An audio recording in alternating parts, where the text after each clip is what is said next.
Merci, chère Marine Sabourin, pour le point sur l'information. Nous sommes avec Rachel Kahn ce matin. Chère Rachel, bonjour. Avec Christian Pinaudot. Et dans cette guerre contre les incendies, il y a des experts, des visages qu'on a découverts. Et c'est vrai que votre analyse a été saluée, plébiscitée, notamment par les téléspectateurs. Et c'est un plaisir de pouvoir vous retrouver encore ce vendredi, cher Christian. J'en suis fier. Et j'espère vous retrouver à la rentrée, parce que malheureusement, une actualité en chasse une autre. Oui. Mais ce que nous vivons actuellement sur notre sol est un tournant. C'est comme ça que je le vois. Et il ne faudra pas regarder ailleurs dans les semaines à venir. Et donc vous serez toujours le bienvenu sur notre plateau. Je rappelle que vous êtes consultant en politique forestière et que vous êtes consultant également en gestion des risques. Jean-Michel Piédalu est avec nous. Vous êtes pompier retraité. Vous êtes conseiller technique du syndicat. C'est pas facile à prononcer, votre syndicat. SNSPP-PATS. Vous bossez à l'administration, c'est pas possible. Pas du tout, non. Mais trouvez plus simple. Oui, mais Qu'est-ce que SNSPP-PATS pour les auditeurs d'Europe 1 et les téléspectateurs de CNews? Ça va être très simple. Syndicat national des sapeurs-pompiers professionnels et personnel administratif et technique des SDIS.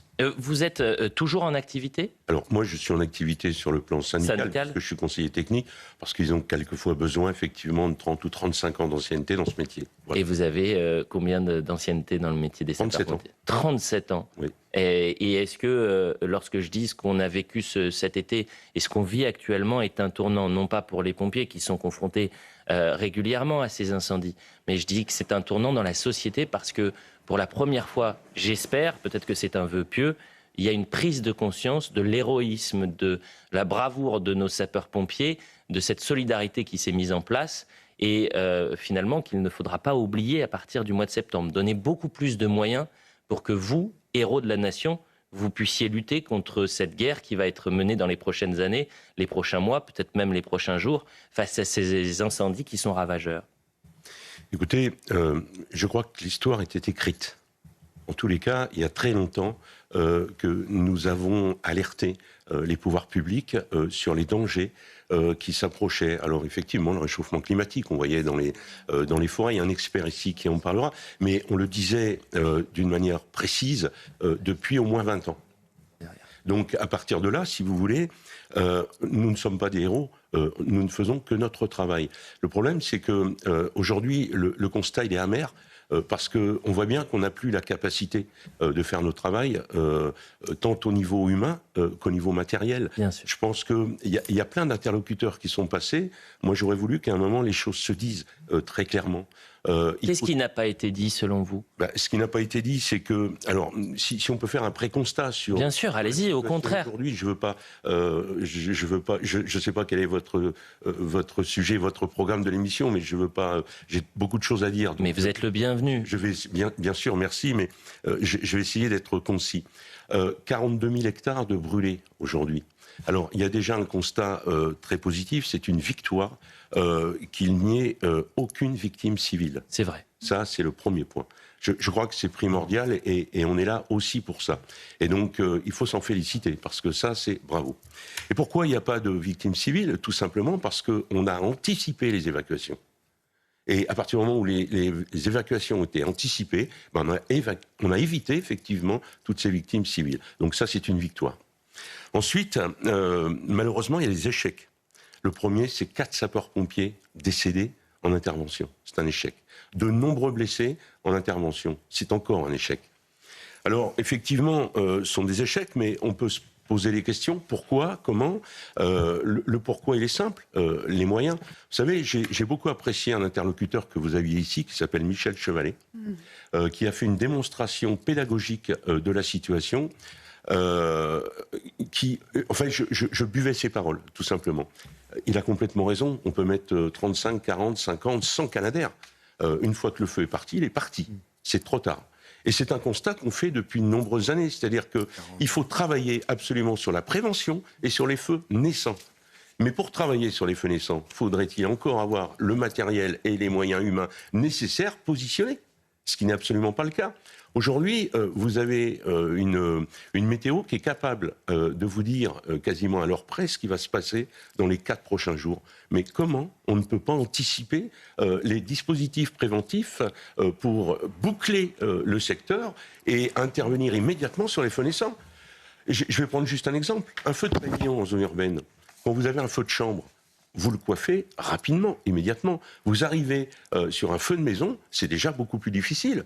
Alors voilà, c'est effectivement ce qu'il aurait dû se passer depuis des années, ce qui ne s'est pas passé. On manque effectivement de moyens. Donc de CCF, on en a Quand parlé. vous dites CCF, c'est... Camion-citerne feu de forêt. On en a parlé, mais je crois qu'on pourrait encore en parler longtemps. En 2002, nous avions 5117 camions-citernes feux de forêt. Donc c'est important. 2002. En 2020, donc 18 ans après, 3845. Donc on a perdu 1200 camions-citernes feux de forêt. Comment se fait-il que ces camions-citernes n'ont pas été remplacés ? On peut se poser plein de questions, mais on demandait à ce qu'ils soient remplacés. Sauf que, vous savez, tant que le sinistre n'est pas là, tant que finalement on se fait plaisir, ces sapeurs-pompiers sur le terrain, ils sont bien gentils, mais ça coûte trop cher, donc on ne peut pas remplacer, parce que c'est ça le discours finalement. Là, forcément, tout le monde a fleur de peau, on va tout nous donner. Mais c'est pas ce qu'on veut. Ce qu'on veut, c'est que dans le temps, effectivement, on arrive à trouver une situation pérenne. Mais tant au niveau des moyens qu'au niveau de l'organisationnel, que de l'opérationnel, il faut tout remettre à plat. Je pense qu'aujourd'hui, le constat, il est clair. Il faut avoir la franchise de dire les choses, tout remettre à plat pour qu'on reparte sur une sécurité civile digne de ce nom et qu'on puisse anticiper ces phénomènes qui, en fait, on court après, là. Mais à un moment, on n'est pas là pour courir après. Bien sûr, faut on anticiper. est là pour anticiper. Mais Jean-Michel Piédalu est avec nous. Vous êtes pompier retraité, conseiller technique donc du syndicat des sapeurs-pompiers, syndicat national des sapeurs-pompiers. Vous dites aujourd'hui, on va tout nous donner parce qu'on est à fleur de peau. Mais quand vous entendez le discours officiel, quand je dis le discours officiel, c'est le discours du président de la République, celui du ministre de l'Intérieur.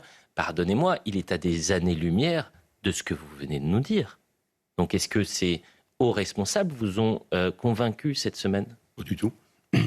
Pas du tout, parce que... Mais si vous aviez la possibilité, parce que ça n'est même pas arrivé cette semaine, la possibilité d'échanger avec les donneurs d'ordre, de les avoir... Imaginez que vous avez face à vous celui qui gère justement les budgets alloués. Vous lui diriez quoi ? Et qui, cette semaine, a applaudi les investissements massifs, le fait qu'il y avait une sorte de climat médiatique, pour ne pas dire complotiste, mais qui alimentait des fake news, comme quoi vous manquiez de moyens, que les choses n'avaient pas été suffisamment faites. Vous lui répondriez quoi ? Je répondrais que soit qu'il a des conseillers techniques qui ne sont pas à la hauteur, voire qui mentent et qui cachent la réalité de terrain, soit lui-même ment et du coup ne prend pas en considération ce que l'on lui dit. Très sincèrement, on est arrivé à une situation là aujourd'hui où on se demande vraiment ce qui se passe. À partir du moment où ça fait... Moi, vous savez, j'ai commencé avec un ministre de l'Intérieur qui s'appelait Jean-Pierre Chevènement. On avait des échanges avec ce monsieur, comme on en a eu avec tous les ministres de l'Intérieur. On a eu, je pense, 3 ministres de l'Intérieur qui nous ont écoutés en 30 et quelques années de carrière. 3 ministres de l'Intérieur qui maîtrisaient parfaitement les sujets, qui maîtrisaient parfaitement les dossiers. Et on s'est bien rendu compte qu'il y avait quelques conseillers qui noyaient un peu les choses. Il faut faire plaisir aux politiques. Mais on n'est pas là pour faire plaisir aux politiques. Aujourd'hui, on est là pour voir la réalité de terrain et il faut agir. Voilà ce que j'ai envie de dire. Et pour ça, si vous voulez, quand on entend effectivement tous ces discours de tous ces politiques qui viennent autour des tables, dans vos studios, moi j'ai envie de vomir. Je vous le dis, j'ai envie de vomir parce que c'est pas vrai, c'est pas la réalité. La réalité, c'est ce qu'on vit au quotidien. Moi, je voudrais bien voir tous ces messieurs-là sur une ligne de front lorsque le feu arrive. J'aimerais les voir. Et peut-être, effectivement, derrière, on aurait des vrais moyens de la sécurité civile et peut-être on pourrait enfin être pris en considération, ce qui n'est absolument pas le cas. Et merci d'être là. Et vous auriez dû être là dès lundi. Merci de nous inviter. Mais vous plaisantez, mais heureusement que vous êtes là. Heureusement parce que cette parole, qui est la parole de terrain, qui n'est pas le récit officiel qui est présenté, vient percuter par les promesses des politiques et l'autosatisfecit des politiques. Mais je sais pourquoi CNews dérange, Europe 1 dérange. parce que cette parole-là, elle ne veut pas forcément être entendue. C'est pas ce qui est au cœur aujourd'hui des questions. Personne ne danse sur les braises. On a juste envie de pleurer quand on voit ce qui se passe. Quand on voit que on a des sapeurs-pompiers qui meurent. Bien sûr. Et vous avez parlé des 4 sapeurs-pompiers qui sont morts en lutte contre les incendies cet été. Je voudrais qu'on rende hommage à Baptiste Gerfaut-Valentin, à Wilfried Schmitter, à Anthony Berthaume, au caporal Laurent Manson. Voilà ces visages-là. Et puis il y a tous les autres visages, ces héros qui luttent contre les flammes. Vous avez en plus cette solidarité extraordinaire, historique, des agriculteurs, des forestiers, des maçons, des bûcherons, des pêcheurs. Cette solidarité aussi des habitants de la région, jeunes, moins jeunes. Mais c'est merveilleux dans cette horreur-là. Moi, je vous le dis, c'est tellement inspirant. C'est un auditeur d'Europe 1 qui m'avait dit hier, ils sont inspirants. Mais vous êtes tellement inspirant. C'est-à-dire qu'on n'a pas le droit de se plaindre, on n'a pas le droit de dire qu'on est fatigué quand vous enchaînez les heures à bout de bras pour lutter contre ces flammes. Et je voulais commencer cette émission. J'ai failli, et je vais vous dire merci une nouvelle fois. Pourquoi ? Parce que j'ai failli commencer par une autre actualité, parce que c'est important aussi de parler des autres actualités aujourd'hui. Est-ce que l'insécurité ne s'est pas arrêtée ? La question migratoire est au cœur de l'actualité européenne et il ne faut pas regarder ailleurs parce qu'il y a beaucoup de moyens aussi qu'on donne à l'étranger. Et quand je parle de l'étranger, c'est la géographie, pays étrangers, et qu'on ne donne pas à notre sécurité civile, parce que le régalien, c'est aussi la protection de la sécurité intérieure. Donc il faut vous donner des milliards s'il le faut. Et les Français, ils sont d'accord avec ça. En fait, à travers votre discours, je suis bien content de ne pas avoir commencé par ces thématiques-là ou des thématiques plus polémiques avec les déclarations odieuses de M. Dominique Sopo. Vous méritez bien plus de temps que Dominique Sopo de SOS Racisme qui refuse de voir du racisme anti-blanc. Mais au-delà de ça, j'avais préparé, on a concocté avec nos équipes et avec Chloé Tarka, parce que cette semaine, on a enchaîné aussi. Vous savez, on parle beaucoup des réseaux sociaux, que les réseaux sociaux sont un problème, qu'il faudrait les museler. Eh bien, dans cette séquence, si la solidarité aussi s'est organisée, c'est à travers les réseaux sociaux. Vous avez des séquences qui ont été vues des dizaines, pour ne pas dire des centaines de millions de fois. Et parfois, partout dans le monde, des photos ont traversé la planète parce qu'elles ont marqué les gens. Et c'est aussi cet élan de solidarité. Donc, on a concocté une vidéo de séquences qui ont été relayées cette semaine sur les réseaux sociaux, de témoignages que nos extraordinaires journalistes sur le terrain ont pu produire. C'est une séquence qui doit faire 2 minutes 30, 3 minutes. On aurait pu faire une séquence qui aurait pu durer 1 heure.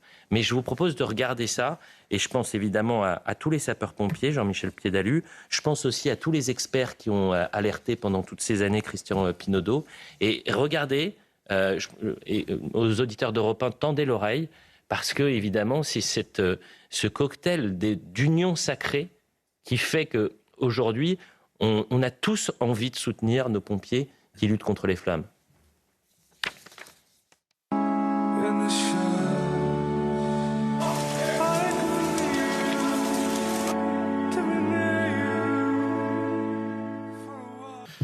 C'est compliqué.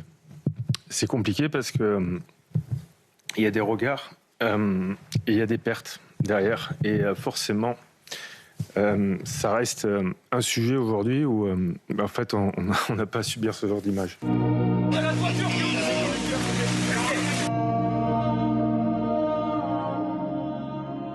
Moi, mon but, c'est de retranscrire la réalité, de montrer le courage de mes collègues qui sont sur le terrain. Et justement, je veux surtout leur rendre hommage.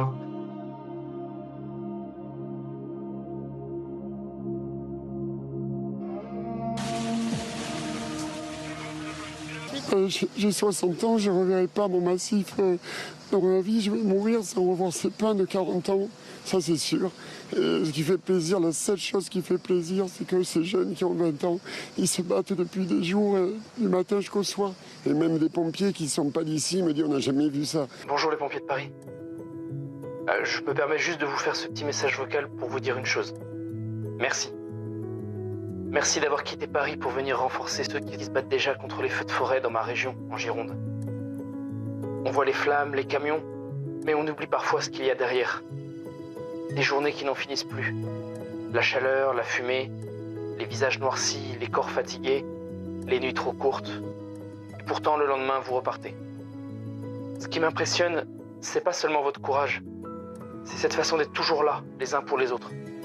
Quand un département a besoin d'aide, un autre répond présent, sans hésiter. Parce qu'entre pompiers, il y a quelque chose de plus fort que la distance. Il y a une solidarité qui ne se raconte pas toujours, mais qui se voit dans chaque relève, dans chaque regard, dans chaque geste. Ils partent trop tôt, quoi. On part au feu, c'est pour l'éteindre, c'est pas pour y rester, quoi. Le feu était plus fort.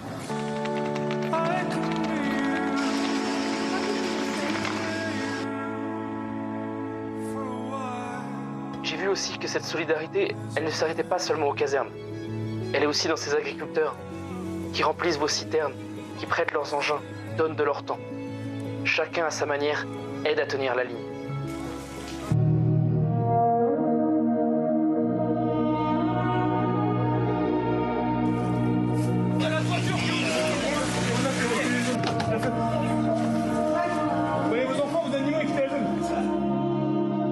Alors voilà, je voulais simplement vous dire merci.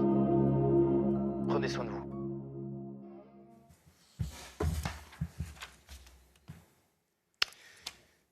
C'est poignant, et à la fois c'est la réalité de terrain. C'est-à-dire qu'aujourd'hui, on fait le constat, il est clair. J'ai l'impression que finalement, le vide est comblé par la population, les agriculteurs. Le vide de nos moyens, le vide de notre présence est comblé par cette solidarité. Quand on voit les agriculteurs qui font les lisières, qui arrosent les lisières avec les citernes, on se dit mais qu'est-ce que ça a changé depuis 20 ans, 25 ans ? C'est les pompiers qui faisaient ça. C'est-à-dire que, alors on a toujours été aidés par contre par les agriculteurs. On a l'impression qu'aujourd'hui tout le monde découvre que les agriculteurs nous aident. Moi, ça fait 25 ans que je fais des feux de récolte et ça fait 25 ans que les agriculteurs nous aident, font les lisières avec les charrues, et ils ramènent de l'eau quand il y a besoin. Enfin, ça a toujours été une solidarité entre les agriculteurs et les sapeurs-pompiers qui a toujours été reconnue. Par contre, la nouveauté, c'est la population. Parce qu'effectivement, la population, alors par crainte du feu, des flammes, des fumées, parce qu'il faut savoir que toutes ces fumées sont toxiques quand même, ne venait pas forcément. Aujourd'hui, la population vient, pourquoi ? Quand on voit 240 bâtiments qui ont cramé, moi je suis effaré. C'est la première fois qu'on voit ça. C'est la première fois. C'est-à-dire qu'on n'est même plus capable, à un certain moment, de défendre ce qu'on appelle des points sensibles. Alors qu'on n'arrête pas le feu, je comprends, et Michel Chevalier l'a très bien expliqué, là encore, parce que ça a pris une telle ampleur que ça devient trop compliqué. Par contre, on faisait au moins de la défense de points sensibles et on préservait l'habitat, on préservait les magasins, on préservait les entrepôts. Et aujourd'hui, 240. Et j'ai l'impression que finalement, on fait un constat, on compte tous les jours. Et puis, dans un an, dans 2 ans, on dira, oui, voilà, il a brûlé 240. Ben non, moi je suis désolé, mais nous, sapeurs-pompiers, on est frustrés. On est frustrés. J'entendais des collègues qui étaient désengagés là, des colonnes, puisqu'il y a des relèves tous les 4 jours ou tous les 6 jours, et je les avais encore hier au téléphone, et ils me disaient, on n'a pas pris conscience de l'ampleur des dégâts au niveau bâtimentaire. Vous voyez ?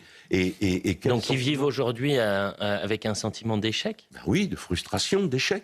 Ça n'arrivait pas, ça. C'est-à-dire qu'on était capable, au moins, de défendre les points sensibles.